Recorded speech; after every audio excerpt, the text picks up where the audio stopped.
Dear students, Assalamu alaikum warahmatullah. Our environment from class 7th. टाठो बच्चों अस करे अख नो चैप्टर राट स्टार्ट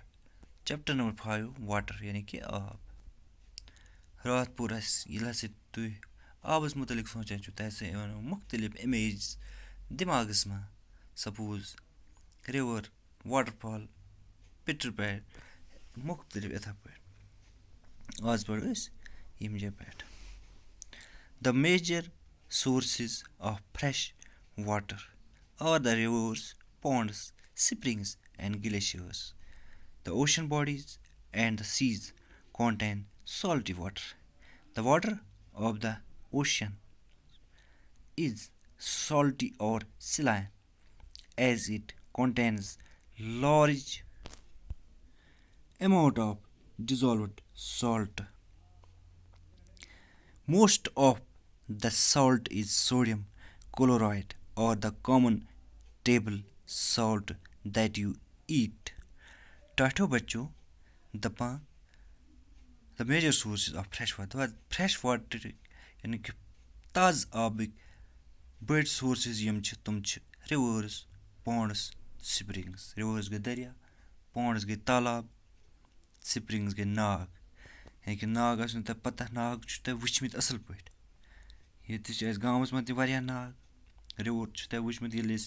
एक्सकर्शन गसान दरिया जहलम तह वुचमुत हुंद बोड़ बार दरिया मं सुई दरिया पकान एंड ग्लेशियर्स बे गई ग्लेशियर्स यानी कि रिवर ऑफ आइस यम तह बंगस वुचान the ocean bodies and the seas the ocean bodies the sea समंदर यमन मज हसा साल्टी वाटर यानी कि समंदर मज हसा आब तथ नूनदार आब The water of the ocean is salty or saline as it contains large amount of dissolved अथ मज हसा वारियाह मिकदारस मज नून यह कुछ सोडियम क्लोराइड यह सुई ये खेवान अम पत् वुचो तुम बच्चों यथ मैपस कुन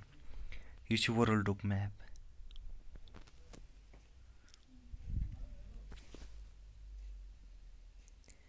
वर्ल्डुक मैप यह कत मेजर सीज लेक्स तो रिवर्स वर्ल्डस में यपर यह न्यूल यानी कि ये सब ये तो ये गो खुशकी लैंड यथ वन तो यपर यह बिलू यपर तो अपर सरसे अत वाटर चाहे पत सो सी चाहे ओशन 5 पैसिफिक आर्टिक इंडियन मुख्तलिफ 5 कॉन्टिनेंट 7 ओशन 5 टाठो बच्चों अम पत् distribution of water bodies distribution गो तकसीम का यह सब मिसाल कत कोता आब समुंदर में कोता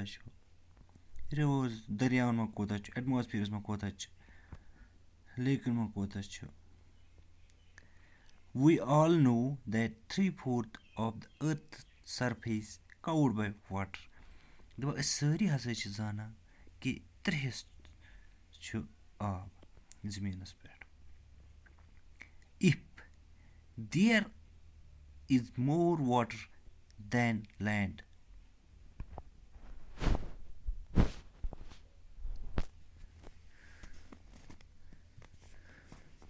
on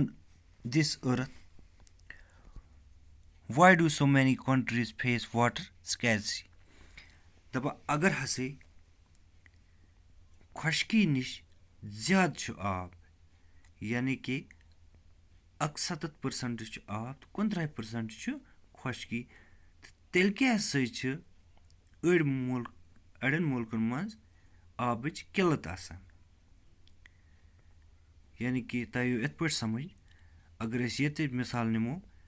तुम नीतु से राजवारस आबच वारिया प्रॉब्लम आसान तत अड़न जायन आबी कुन is all the water on earth available to us तो क्या इस तमाम वाटर अर्थस पे यह अवेलेबल सान खतर the following table gives the distribution of water in percentage तो इस बन कनुक यह टेबल अत मज परसेंटेज हिसाब दिथ distribution अमिच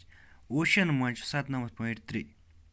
ice cap 0.20 ground water 0.68 fresh water lakes 0.009 inland seas and salt lakes 0.009 atmosphere मज 0.0019 तो रिवर्स मज 0.0001 यानी कि टोटल यह समान 100 water distribution can be demonstrated by a simple activity. See activity box. The water distribution यह हेको demonstrate करित एक simple activity सु बन किन take 2 liters of water the activity तुह नीयु 2 liter आब let it represented the total water on the surface of the earth you know the aim हिसाब कि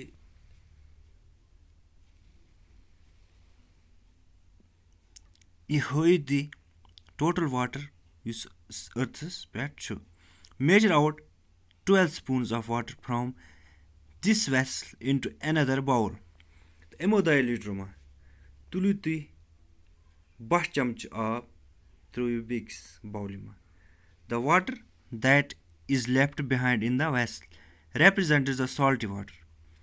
तो युस अथ मज रूद यम 12 चमच तुलित युस अथ मज रूद आब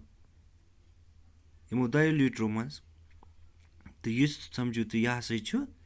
salty water यानी कि नमकीन आब found in the ocean seas use ocean तो sea मज समंदर मज This water is obviously not fit for consuming. तो यह हसा फिट चन खतर मे वन चन खतर ठीक कह it is saline contains salts अत मज सिर्फ नून आसान the 12 spoons of water that was taken in a bowl is the total amount of fresh water on earth. दवाई मज 12 चमच तुल यम 12 चमच यमो 2 लीटर मा तुल यम 12 चमच हसा चन खतर ठीक अस खतर यानी कि fresh water the figure shows as a distribution of this fresh water see for yourself how much water can actually be used by you तो उसे तो ये पता तुह कत पान यूज कर यानी कि यह मज यह 9 ice caps 2 spoons ground water ओड spoons फ्रेश वाटर लेकन मा अख drop rivers you distribution of fresh water टाटा बच्चों आज गो यूट्यूब सुबह पढ़ो अम ब्रोह कुन इंशाअल्लाह अल्लाह हाफिज़।